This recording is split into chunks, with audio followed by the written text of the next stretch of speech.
I'm Kevin Kilbane. Come on in. Good morning to you. Good morning, Adrian. How are you getting on? Are you itching to get home now, or are you just enjoying the football too much for any of that? I was itching to get home the day I arrived. I have to say that, honestly. I think I had the conversation before I left. I was nervous about actually coming over here, and that's not really left me since I've arrived here. Honestly, I've loved the football, and it's been great doing the games and going to games here and there. But no, I've become a softie. I really do. You have to say that. Now, You're obliged by marital contract, Kev, to say that either way. I might. Well. I don't think my wife's going to see this, really, is she? So she's not a big OTB AM viewer, no. Well, no, she's a big fan of Adrian Barry, but not necessarily the show, because you're global these days, Of course. What's your itinerary on the last few days off? What do you get up to? What we got on? Well, we have. Obviously, we had the games over the next 2 days, and then we're back into the couple of days off. Even there's actually been a media game arranged. I was just talking to the fellow from Cork there before I came on. What's his name? Yeah, I was talking to Colin. But anyway, no, we had this media game arranged, so you had to put your name down before the tournament started to go and play in this media game, and it was the world's media, so everybody from every organisation get the chance to play in a game, and it's at one of the stadiums. I'm not too sure which stadium it's actually at. So anyway, we all put our name down. We got offered it. We went, yeah, we'll play, no problems. And then the game, I think, some Monday, I think it is. And then we got an email yesterday to say only one player or one person from the whole team gets to play in it, and you can put a reserve guy on standby in case we need to call them up last minute. And we were like, get out of it, no way. Can you imagine sending that to ITV with Roy and all that? Yeah. They desperately want all of it, so we just said, we'll leave it, thanks very much, but no thanks. You didn't get an invite to the... So that's it. You didn't get an invite to the big game then, obviously, the clip that's gone viral. No, I saw the clip actually. Yeah, no, we didn't get invited. Why would I? Well, I mean, what did you think of the celebration from Roy? A bit over the top, I thought. That's his job essentially to score. Is that very un-Roy? I thought we were talking about it in the news round last night, and it suddenly dawned on me that it was a commentary on the Brazil celebrations and his comments about that. Yeah. Maybe he didn't have the dance at the end though. He needed the dance, didn't we? He jumped the wheelie bin instead. You haven't bumped into him, have you? No, not at all. No, it's been fairly low key, really. I think I'd said to you, our hotel, like I'd said to you, we're staying in the same hotel as Brazil. It's a little bit out of the way, but we have one of the metro stops, which is a couple of 5-minute walks say down the road from us. We hop on the metro, usually in and out to where the studios are, and unless we're going to a game where we just hop on the metro again, we've been fairly isolated, really. So that's been pretty much it. Yeah, like as former teammates, you're not saying, we must catch up for a cup of tea. No, there's been a few of the guys. Dion Dublin was on to me. I haven't had the chance to meet up with Dion yet, but Dion was on to me. A couple of the guys that I'd spoken to, a few of the guys that I would have done stuff with when I was working at the BBC were on to me. And I kind of I actually did bump into Dion one night, but I didn't. It was when I was walking back from after the games. I think the apartments at the BBC are actually staying in and not too far from where we are. The famous BBC apartments, I should say. Yeah, but so we bumped into them, a couple of the guys who I would have worked with, and that was pretty much it. So I said we'd meet up along the way, but we've just not had a chance to, and they haven't either, because I know you're not really necessarily doing lots of travel to get to the games like it would have been at any other World Cup, but it's just getting that chance on a night off or something when, you know what it's like, you just kind of get your work done in the day and then you get out for a bit of dinner in the evening, and that's kind of it. I met Dan McDonnell, actually. I met Dan a couple of nights ago.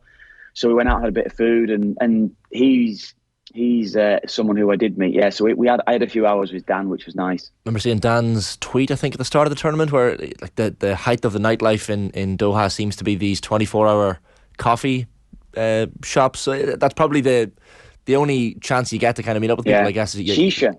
The shisha. Yeah, shisha bars. There's a lot of shisha bars knocking around, and coffee bars. Yeah, you're very selective if you want to go and find a beer and things like that. More often than not, you have to go into certain hotels, which you kind of want to stroll around, don't you? You want to just maybe have the souk, the souk Waqif, which is by us, which is kind of the marketplace, that big marketplace near our studios. It's a great little walk actually around, and you get a bit of a feel, a little bit for the place there, but you can't get a drink or anything there. So it's a nice chill out. It's a nice chill out place, to be honest with you. Would you be partial to a bit of shisha? No, I wouldn't be a shisha man. Actually, I've had it in the past, but no, it wouldn't be my cup of tea. No, it wouldn't be Shane. I can imagine a man like yourself would be very, very worldly and things like that. You'd be all over it, but no, it wouldn't be my cup of tea. No. Come here. You gave us a nugget, obviously, in the last round, and the clip has gone viral since. And you've been retweeting it yourself, which of course is self-praise, Kev, which we'd be all too familiar with your in your. Oh no, I didn't want to talk about it. I didn't want to talk about it. Top of the agenda. The only thing you wanted to talk about this morning. You gave us a nugget. Let's be fair. You gave us a nugget. You called Morocco to beat Spain. So, Mr. Kilbane looking into his crystal ball here for the quarterfinals. Any surprises on the cards? I'm just actually going through. I started yesterday, just getting through everything, looking through clips, or trying to do analysis on the Holland-Argentina game and the Brazil-Croatia game tonight. So we're just trying to get everything together from it. I mean, I don't think there'll be a shock in the Brazil game. I think Brazil will beat Croatia. I thought Croatia looked so tired in the Japan match, particularly maybe the last 20 minutes. And if you look at Croatia, I think 7 of their last 8. Competitive tournament games have gone to extra time, should I say. So I just don't see them being able to muster up another big performance and take the game to extra time and beat Brazil. I can't see that happening. So Brazil, I think, handily enough. Today's other one, I think Netherlands will beat Argentina. I think the setup for is that a shock? Is that a shock? I think so. Yeah, reasonably so. Yeah, I think Argentina will be favourites for it, but yeah. Man for man, I think Holland are better. Honestly, do. If you look through the side and look through, I think defensively Holland are better. Even in midfield, I would probably say there's a lot of energy in that Argentine side. I don't think it's going to be a great game. I don't think it's going to be one that we're going to look back on and think that was a classic match. But I fancy Netherlands to win it. I just think they're going to. I think it might be tight, 1-0, maybe 2-1. But I can't. If it goes to extra time, I wouldn't be surprised. And then penalties, who knows? Then you're looking at a 50-50 call on that one. And I think it will be that tight. But I just side with Netherlands. Yeah, I think they'll do it. Yeah. Louis van Gaal has been the man of the tournament for me so far, Kev. Like even yesterday, being asked about the Angel Di Maria, called him the worst coach he ever had, and he replied with Memphis Depay in the room saying, well, I used to bench Memphis at Old Trafford, and now we kiss on the mouth, and Memphis losing his head a bit uncontrollably. Like he's been we always knew he was a character. Someone you might have liked to have played under yourself. My early memories of Van Gaal are probably from that game in 01 that we played against, or the 2 games actually we played against them, because one of the best performances that we would have put in it during that campaign actually was when we went to Amsterdam. We were so good. We ended up drawing the game 2-2, but we were brilliant for 70 minutes, I would say, maybe even long. We played well, and it was a worldie from Van Bronckhorst, I think, that got them back in the game, and then they ended up tying the game up or whatever it was. But after that game, he was kind of disrespectful to us. I think it was more or less saying that we're a bunch of pub players or something like that. I can't remember his exact words, but which is probably true as it turns out. But I always felt like, what an arrogant, and I think we felt a bit like that. But I don't think we ever really appreciated his personality, I think, within that side. And over the years, even when he was at Man United, I used to quite like him. And, watching the team play, I don't think they were a great watch. I think we all accepted that watching Man United. Yeah, they were a brutal watch, yeah, that's true. And I think there's been a bit of criticism levelled at him during this tournament. Remember the Senegal, the Ecuador games? They weren't great games to watch. And then they just did a job on the USA in that last 16 game. And I actually fancied that to happen too. I thought USA don't have anything up front that was ever going to trouble the Dutch. So I fancied them to do that. So his personality is really shining through. And I think that, obviously he's had an illness, and there's been tragedy in his family as well over the years as well with illness to cancer. So I think he's just savouring every moment of it, just thinking, look, let's enjoy it. And I think, he always, when you talk to older coaches, just older people as they get on, maybe even through career, as I would look back on it as well, you never really had the chance to savour those moments, those big moments in your playing career. And I think he recognises he's had so many big moments across his career. This is almost like my swan song. I'm going to enjoy it. And he's been great to listen to. I think he's been, even that video after the last 16 when they came back after they beat USA, it was great just watching him coming back into the hotel, dancing with his mobile phone, savouring that moment. And was it one of you guys saying to me the other day that he sold his rights to Netflix or something? There's going to be a movie on his life or something like that. I heard that somewhere, which would be great in itself, watching that story if there were to be one on Van Gaal. But I just think he's been great to listen to. That's the thing. Every press conference there's been something, and a quote, a throwaway quote that he's thrown out that has gone almost viral, because he obviously is very funny, and I think the lads love him for that reason. I think they can really warm to him. So yeah, I've loved watching him. I've loved watching him, and I've loved seeing his sides. And I think they'll beat Argentina today. Yeah, that's it is hard to know where Argentina are at. They were nearly caught by Australia, obviously, the last day. The only, obviously, with the Dutch, they're happy for the opposition to have the ball, which maybe works up to a point against some of the lesser sides. But you're feeling that even with a team the quality of Argentina and their ability to get goals, that might not even be a problem. No, I actually disagree with that, Adrian, you say against the lesser teams, because that sort of tactic doesn't really work against the lesser teams, because they don't want the ball, so they're almost giving it you back, and you've got to do something. It works against the better teams. I've seen a lot of Holland in qualification, so I was actually doing a lot of analysis on how they actually do play, and it's not so much they let you have the ball; they let you have the ball in your own half. So it would have been something that I would have been very familiar with when I was playing, where let the centre halves have the ball, let them step in a little bit. And if you watch them, they kind of almost give you a pass into midfield, which I'm sure that Argentina will take at times. And if they're giving the ball to Messi, Messi could beat two players quickly if that pass is given to him. But they try and press that first pass. And what they do if they win the ball from that press in the midfield, they break from it. Watch Gakpo and watch Memphis from it. Even watch Klaassen if he's playing today, or whoever it will be that'll be playing as a 10. They immediately spring from that pass when De Jong or De Roon or Miners, whoever it's going to be, that are playing on that press. They break off it, and 3 or 4 lads get beyond the ball immediately, and it's so hard to stop. And they have a great way of playing. Look how they're so good in the wider areas. Daley Blind, I mean, he couldn't run 10 years ago. Everyone would know him from Man United. He couldn't run, but you would really ever see. He reminds me, Daley Blind, of Kenny Cunningham, and you know, maybe trying to be respectful to Kenny as well within that. Kenny wasn't the quickest player, but Kenny had a reading of the game that was as good as anyone I played alongside, where he was in the place before you actually got the ball, so he'd take it off you. He never got exposed, and Daley Blind exactly like that. He gets himself in position, wins the ball, and he's always in the attacking third. He's always putting balls into the area. You look at the cross that he put in for Dumfries' goal in the last game. He obviously got the goal off the back of the Dumfries cross in that USA game. The way they exploit wide areas is great to see. So just watch how many bodies forward they get off a counter. It's 5 bodies quickly forward, and that's where the chances come from. And I saw a lot of the goals that we're trying to analyse in qualification that came from situations like that, giving you that ball into midfield, quick press, and then how they break off it. I mean, I'm sure that like Stephen Kenny, he'll be analysing it as well with the upcoming games that we've got, and it'll be interesting to see how we're actually going to play against that type of system. But they might be different under Koeman anyway when he takes over, because Koeman predominantly liked to play 4 at the back, so it might be interesting to see if they do change the system and go to 4 at the back. So I like teams setting up differently. They don't. If you watch Brazil give the ball away and they chase, harry the ball.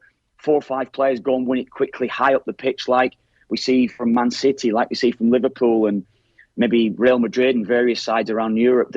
They don't do that. They filter back into position quickly, and then they go on the press off that initial pass. So I like watching what they do. I like seeing it, and as I said, I think they just play a different style from some of the other top teams. To give you your due, despite the fact that it was on penalties, Morocco were still full value. It wasn't a smash and grab job against Spain. Will they continue that against Portugal, or is this as far as they go?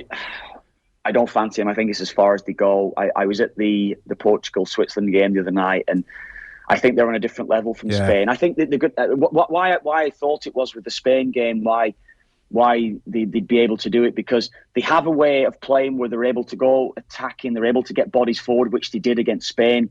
probably, they did have chances. They had a lot less possession in the game, but I just felt the way Spain played and the lack of penetration that they have throughout that Spanish side. Great football, and don't get me wrong, it is.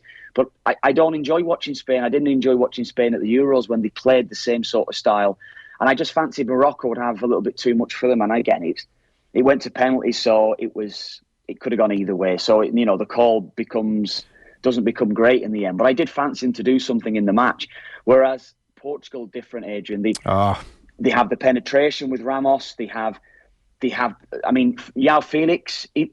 Where I was sat when I went to the game, we were right in front of Switzerland warming up, and 6 or 7 of the Switzerland players, Akanji, Mbolo, Shaqiri, Xhaka, Fabian Schär, they were absolute tanks. Like, they look huge compared to the Portuguese players. They were so, if you're looking at them physically, one side to another, Switzerland should be outpowering them, outplaying them in every way because they're a decent side, Switzerland. But João Felix looked like a little boy, Bernardo Silva. There were so many of the sides you're thinking physically they won't be able to compete, but the way they move the ball, the movement off the ball, I just think they've got way too much for sensational. For they look like World Cup winners to a They did, and I mean, immediately by taking Ronaldo out the side, Adrian, they looked like a side that could go and win the World Cup. You never would have thought that in the first 2 or 3 games that they played. So I think they're serious contenders. I think it's easy to say if they play like that, but it's the style of play that they've got. There's so many different aspects to the game where they have the bit of needle in them if necessary. They'll tactically foul at times. They'll break the game up if necessary. But the flowing football that they play is going to be so hard to stop. And I just think this is a step too far for Morocco. I think Portugal will win this. I think it could be 2 or 3, actually. I think they'll win it handily enough. Is France a step too far for England, Kev? I think this is the stereotypical 50-50 game.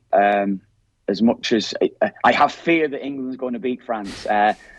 If you're asking me to honestly, heart and head and things like this, I honestly do think that because of Mbappe, and it's only because of Mbappe that France will win the game. I can't see England being able to stop him for 90 minutes. And the moments that he's had in this tournament so far have been very special. And it has been a moment's game from him. Some of the games he's been electric for long spells, and he's managed to score in the games that he's played.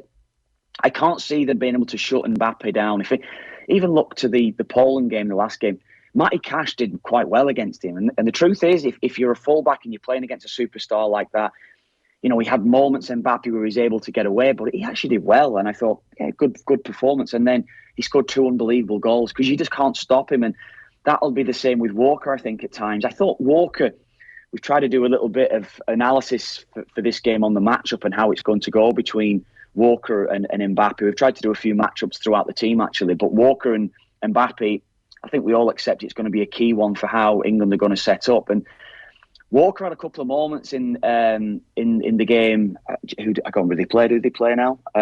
Wales. No, who did they beat? Senegal. Did they beat in the last round? Senegal, yeah, Senegal. Jesus, I'm cracking up here. Yeah, and he had a few moments where he switched off, and I think he gave the ball away once, and just he almost just lost his head a little bit and didn't filter back into position. I think that's the type of moment that I think France will hurt them. And again, we've all done it. Every one of us has done it, and maybe you're overanalyzing things when it comes to that, but I don't know if Walker's going to be able to keep Mbappe quiet for the 90 minutes or 120, however that game's going to go. I think it'll be that tight. I think there's going to be goals.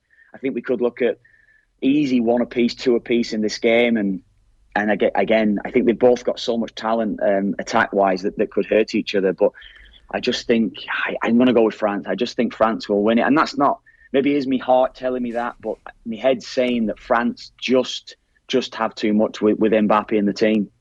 Jude Bellingham has obviously got legitimately a lot of praise coming his way. John Giles was making an interesting point in the show last night. He was talking about his needing work in his positional sense. He says that he gets into position, he doesn't enough get into a position to dictate the game, that he shouldn't be waiting for the ball to come to him, that he should be putting himself in a spot to ensure the ball comes to him. What's your view on that? It's an interesting one. Johnny is the best at when he analyses the midfielders and at seeing positional sense. Absolutely. I think he's certainly a player to me at times that that goes forward too early. From what I've seen, even when I was watching him at Dortmund this season, sometimes he would break away too quickly. Say you're in transition and he's gone, and you can look at it from the other side of that to go, he's away quickly. If that pass comes, he's in quickly. The opposition can't adjust to that accordingly. But I think with him, by doing that sometimes in this type of game, by vacating his position, by going forward and not necessarily being in position to receive the ball or maybe pass forward and run forward, I think that could be a problem again in this match. So it's interesting to see. We looked at it a couple of times again and saw him breaking away a little bit too soon. But off it, when he gets it and he drives forward, look at the Sterling goal against Iran, him breaking forward, even the first goal against Senegal, and how it was his run that created the goal. He opened the team up just with that run forward. So, again, John's way more of an expert on me to do that. But I have seen it. I have seen that maybe vacating that position might be a problem for England, and it could put pressure on Rice. It could put pressure on Henderson if it is those two to start the game. By him being out of position too early. So I don't know. There's a lot of things that you can even look at with France. Rabiot does the same at times. He breaks forward too quickly. It might be too early at times. But I think what's been overlooked from this game is Griezmann's influence on that French team. I think Griezmann has been... I'd have him in my team of the tournament up to now. Griezmann, maybe not necessarily scoring all the goals, but the influence that he's having on that France team with his work rate, with his passing ability, his dead ball ability. I think Griezmann's been great in that team. So even Dembele, I think Dembele's been outstanding as well. So I think France, like England, have so much to their attack that we maybe overlook them. I mean, are France better than England defensively? I think it's a flip of the coin on Pickford and Lloris goalkeeper wise. I wouldn't necessarily say either, but Pickford has probably been better over the last year than Lloris. So I'd maybe go on Pickford on that one. Yeah. And centre half, Stones and Maguire against Upamecano and I keep getting that name wrong actually, and Varane. No, it'll be Upamecano from Bayern Munich. It'll be him and Varane that will start the game. Koundé, Upamecano, that's it, and Koundé will probably start right back. It's a 50-50 call defensively. Probably I'd say France slightly over England defensively, and everywhere else it's still 50-50. So it's such a tight game all over the pitch that it will come down to how good they are in attack, and both sides' strength is in attack. And I think France are just better, I think, than England, slightly better. So that's why the only reason why I'm going to go for France. One last one on your specialist topic here, and we've got about a minute. So, Rice and Grealish, Martin O'Neill, he's on TalkSport. He's saying that he's reignited the conversation, but effectively saying that it wouldn't have been right to cap them. We would have been coercing them to play for a country that they ultimately didn't want to play for. And from your Twitter account, you agree? I do agree. I know. I listened to some of you guys. I mean, it's probably done now. It's done and dusted long ago. Listening to Dan last night, I think he was on with you, Adrian, where the situation between Rice and Grealish is different because Grealish was never called up, or he was called up but never played senior international. So that's it. My thoughts on Rice. Rice should never have played for us in the first place, and he made himself available. If he had no intention of following it through, he should never have made himself available to play international football with us. So I wouldn't have called him up if. And I agree with Martin. He sat there on the bench and he plays. He doesn't really want to play for Ireland, and yet he's playing that game against Moldova that Dan was speaking about last night. Personally, I wouldn't have had him in the squad, and you know my feelings on it. He should never have played for us. And I'd rather not have a player like Declan Rice in my squad. And I said it at the time, I'd rather never qualify for a World Cup again and not have Declan Rice in my team. I felt as though it was underhand what he did at the time. No matter how old you are, that was my feeling on it, because I knew who I was when I was his age. That was my point on it. So he was hedging his bets at the time that if that England call wouldn't have come, or if it wasn't on the horizon somewhere down the line, he would have carried on playing for us, and he still would have probably have thought himself, like, what if? Like that would have been in the back of his mind. I should have played for England, and I don't want to play playing for us that has that sort of mentality. And I don't know. You know how I feel, so it's pointless me going, it's all ground, and That's how I feel on it. Exactly. Really. And I think that one of those conversations that we can all put to bed now and turn the key in it and never. It'll be brought up again, though. We're going to have a situation like this in the future. We will have a situation, and it might not necessarily be England next time. It might be, Nigeria. It might be Poland or whatever. We'll have this conversation. But I don't know. One of you guys said the other day. I think it might have been you, Shane, or someone. I was listening to you yesterday, or the day before. It's only because it's England why we think so strongly about it. It's because it's England. If it was anywhere else, if it was Nigeria, if it was Poland, would we care as much? I don't think we would. Yeah. And that's the truth. No matter how good they become, it's because it's England. And I had the situation as a youngster when, it could have been, I might never have played for England senior team. Who knows? But I was called up for England and I said no, because it was never going to be, it was never in my thinking. I didn't want to play for England, first of all, for many different reasons. But I could never have played for them. And that was entirely how I thought at the time. And that was because it was England. If it was a different country that I was eligible for, I may have thought differently. But because it was England, I thought that there was no way I could play for them, full stop. And that was it. So you'd have got the call up, Kev. Phil Neville got a load of caps. You'd definitely. Maybe my ability suggested that I would have. I don't know. Again, who knows? Who is to know what it would be? I think there's a lot of England players that have had caps that wouldn't be as good as me as a player, and I would have felt that. But I didn't care about that. I didn't want to play for England. Yeah. So why on earth would I be thinking hard about that when all I wanted to do was play for Ireland? All I wanted was one cap for Ireland. That would have done me. That's the truth. So I think once you play, of course, you want to play more, and you feel as though that's it. You can contribute in different ways. But why on earth would I have had that? Mindset of, I'm upset because I've never had an England cap. It just wasn't in me. So that was how I felt at 12 and 13. So I didn't think any differently when I got to 17, 18, 19. It was who I was, and that was it. And 110 caps isn't bad, Kev, either. It's all right. Decent.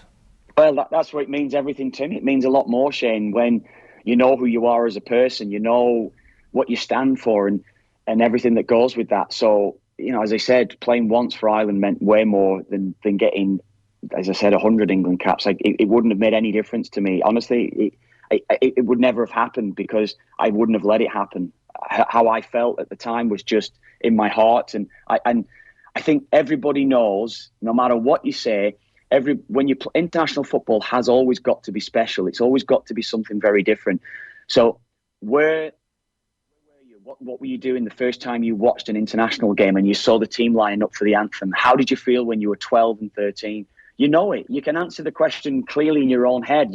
I've heard you talking about the telly being wheeled into your class at school. You remember, these are memories for you. And I remember where I was when I watched Ray Houghton score against England, seeing the team play first off in Italia 90. I remember that. I don't remember anything about any other nation, really. I remember moments from other nations, but after seeing England play, after seeing Ireland play England in Italia 90, the first time playing in that World Cup game, seeing Kevin Sheedy score the World Cup goal, that memory will be ingrained in my head forever. So after seeing those great memories and seeing those great goals that were scored by those iconic players, I wanted to emulate them, and that was the only thing that was in my mind. And I was 10 when Ray Houghton, or 11 when Ray Houghton scored against England, and 12, 13 when Sheedy scored against England. That is all I wanted to do. So, it's such a stupid question, even when it's thrown at me, that I'd never play for England, or I picked Ireland because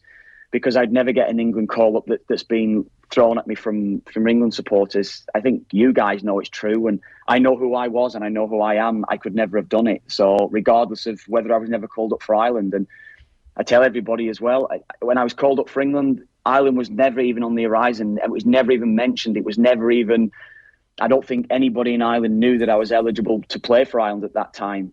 I was called up for England and I said no, because I could never have done it, and that was it.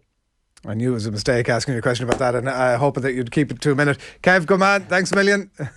Yeah, sorry for keeping you. No, that was worth it. Good man. Enjoy the games. All right. Good. Thanks a lot. Cheers, guys. Cheers. Bye-bye. Kevin Kilbane on the line there from the World Cup.